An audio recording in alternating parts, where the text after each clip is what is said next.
Kulo nuwun, Mbak. Ada apa, Dek? Pengen nyari jodoh, boleh ditunjukin nggak? Sebentar, saya butuh hening dulu. Mbak juga ya, hening dulu. Kayaknya di situ, Mbak.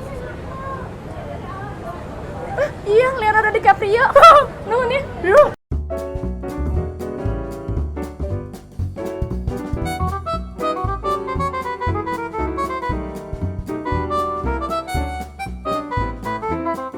Selamat datang di Cinekri Volume 36. 36.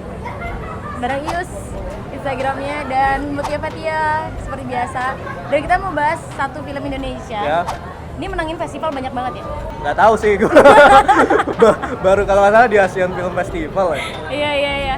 Judulnya adalah Ziarah. Ziarah. Ziarah banget. Yang mainin siapa aja sih, Yus? Yang mainin tadi ada Mbak Ponco, Rukman Rosadi. Ada banyak cameo-cameonya, nanti lihat aja sendiri. Ya, jadi kalau Ziarah itu sendiri ceritanya itu tentang Mbak Ponco yang berperan sebagai Basri ya, Basri. Basri. Jadi beliau ini kayak mencari makam suaminya. Jadi suaminya itu dulu ada tentara perang zaman penjajahan tahun 45 lah. Sebenarnya kenapa dicari makamnya, karena dia tuh kayak pengen tahu keberadaannya, kayak pengen juga kayak menceritakan ke penerus-penerusnya dia bahwa ini loh, leluhur kamu ini ternyata adalah seorang pahlawan gitu. Iya. Tapi ternyata ceritanya tuh Gak kayak gitu. Buat kamu yang belum nonton Ziarah, hati-hati karena ini mungkin akan Iya, banyak spoiler. bakal banyak spoiler. Dan cepet-cepet nonton, kalau nggak bakal diturunin cepet juga nih. Bener banget. Takutnya. Yus, ceritain dong pengalaman kamu nonton film Ziarah. Kita banyak ngeliat scoop tentang tentara dari veteran sampai tentara yang nggak biasa juga, tapi pembela tanah air atau enggak pemeras bangsa. Ada dua itu kritik yang cuma sebagian tapi jadi kuat. Tapi juga ada yang bagus bagaimana ngomongin soal ternyata kita dekat dengan kematian, dekat dengan ya semesta inilah pokoknya. Kita akan kembali lagi ke semesta, membina keluarga yang baik, hubungan, relationship ya kayak gitu-gitulah.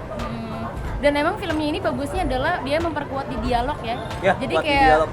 Kayak dialog-dialognya tuh kayak kita kan nyimak nih, tapi pas at the end kita pantesan diomongin kayak gini, kayak semua tuh kayak nyambung gitu, sinkron. Kalau kalian pasangan wajib nonton film ini. Kenapa Mungkin biar kuat. biar bikin fondasi yang kuat, biar tahu apa arti sebuah kesetiaan, menunggu kesempurnaan cinta. Yang disuka deh menurut Yus film Ziarah ini apa sih yang suka banget? Yang gue paling suka soal actingnya Mbak Ponco, Basri yang di sini, dan acting lainnya sama cameo-cameonya. Cameo menarik semua. Ada Ismail Basbet, ada si siapa Hanung Bramantyo, ada Yosef Angginun. Ya, itu kaget aja sih. Ada, kalau orang komunitas film pasti tahu Yani El Arif. Mungkin beberapa orang akan ngerasa bosan juga di beberapa bagian filmnya sih. Yang jalan. Gue berpikir bahwa film ini akan cukup mistik sih. Bahkan kayak film Uncle Bonnie, Who Recalled His Past. Ya kan dia pakai keris gitu kan. Gua kira bakal kerisnya berantem atau apa gitu. Di film ini ada keris. Enggak. Tapi ya overall filmnya bagus banget. Filmnya bagus banget. Tapi emang kalau misalnya tadi ngomongin acting pemain, si tokoh Mbak Sri ini, kan Mbak Sri di film, bukan nama aslinya, karakternya Mbak Ponco. Jadi beliau ini tuh emang bukan aktris sebelumnya. Dan sedikit trivia, Mbak Ponco ini tuh nggak bisa baca dan menulis ya. Tapi bisa acting gitu bisa ya? Acting. Iya, karena kalau ngelihat dari wawancaranya Mas Dewe, dia bilang Mbak Ponco tuh dituturkan. Gua ngomong nih dialognya kayak gini, Mbak Ponco tolong tirukan gitu aja terus. Tapi keren ya, karena Mas Dewe sebagai sutradara itu bisa mendirect seorang nenek umur 95 tahun. Wah, luar biasa sekali pemirsa ya. 95 tahun. Tapi tadi kita sempat ngebahas ya masalah cameo. Kalau Ismail Basbet kan sebagai penumpang kendaraan, ada yang dia masih cocok lah logatnya bahasa Jawa. Tapi pas Mas Hanung gimana tadi? Enggak, Mas Hanung terlalu bersih. Kakina pas kita ngelihat bagian kaki. Gua ngelihat bagian kakinya, anjir ini bukan kaki pekerja nih, ketahuan bersih banget kan. Walaupun bekerja di belakang balik layar ya, tapi kelihatan bersih banget gitu ya. Dirawat kali sama sang istri ya. Iya. Kalau misalnya Muti sendiri yang disuka dari film ini sebenarnya lebih kayak dialog-dialog yang tadi sempat aku bahas ya. Jadi kan kayak mereka berdialog. Tapi ketika kita udah nonton filmnya sampai beres, kita kayak mengerti, aduh ini film keren banget ya, karena semua dialog itu tuh kayak nggak ada yang nyampah gitu, kayak sinkron sama semua, kayak masalah Penulisannya adegan. kuat ya? Kayak masalah adegan, ada scene di mana orang bunuh diri. Ini sebenarnya stranger ya, kita nggak tahu siapa yang bunuh diri. Tapi ternyata diangkat adalah cerita kenapa dia bisa bunuh diri, karena keharmonisan keluarganya gitu. Sedangkan di film Ziarah ini sendiri, Mbak Sri yang mencari suaminya selama puluhan tahun, yang dianggapnya sebagai pahlawan, ternyata aduh, ini touching banget ya. Terus aku tuh kayak gimana ya, misalnya gini, kita nonton film Ziarah, ketika Mbak Sri menemukan makam suaminya, itu adegan dia tuh ada sedikit tertidur gitu, entah pingsan atau gimana, kita kan nganggapnya kayak wah lega nih udah ketemu akhirnya gitu, finally. Tapi ada Ki pasti ada Nyi. karena makamnya ada 2. Kebayang kan betapa perihnya perasaan wanita. Tapi emang kalau misalnya aku ngobrol sendiri sama co-produsernya kan, jadi co-produser dari film Ziarah ini banyak, ada Ismail Basbet. Salah satunya ternyata teman kita ya, Mbak Ridla. Kalau kata Mbak Ridla emang ternyata dulu itu emang apa sih, pahlawan-pahlawan yang gugur itu mungkin dia waktu itu meninggalkan keluarganya, terus nggak kembali lagi itu bukan karena dia meninggal, tapi karena dia menemukan keluarga baru. Kayak gitu. Itu sedih sih sebenarnya, kayak wow, udah bela negara tapi kenapa sih nggak bisa bela keluarga sendiri. Pahlawan tuh punya banyak versi cerita. Dari cerita yang baik sampai cerita yang buruk. Kita nyebutnya sekarang tentara lah, maksudnya nanti pejuang atau apa. Semua tuh ada dari cerita baik sampai cerita buruk, dan kita bagaimana kita nerimanya itu ya kedewasaan sih sebenarnya sampai sekarang ini.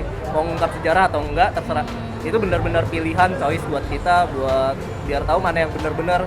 Sampai sebenarnya Mbak Sri sendiri nggak paham sendiri kan si Mbah Prawiro tuh sebenarnya siapa sih Prawiro Said. Dan ternyata trivia lagi, sosok Mbak Sri ini ada starman-nya ya. Ada starman-nya, iya.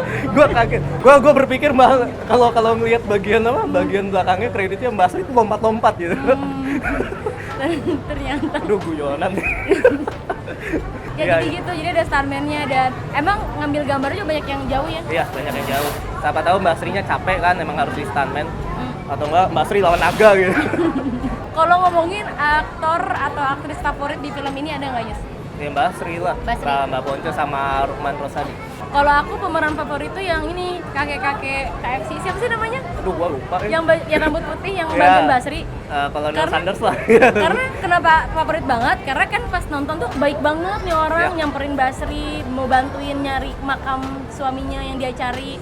Ternyata pas di tengah-tengah film itu dia kayak lari lewat jalan pintas, terus dia nyuruh orang yang jaga di pengkolan gitu, dia bilang kalau ada yang nanya di mana makam ini, bilang aja ke sana gitu. Kan kita pikir kenapa nih kok baik-baik tapi jahat, ternyata dia itu nggak mau bikin Mbak Sri kecewa. Pas udah tahu jaga perasaan. Aduh, oh my god. Itu kayak gitu. Misalnya di SMS gitu ya, nggak dibales ya. Kok gitu? Yus, skor 1 sampai 10 berapa Ziarah? 8. Kalau Muti ngasih nilai 8 juga deh. Nyikut-nyikut.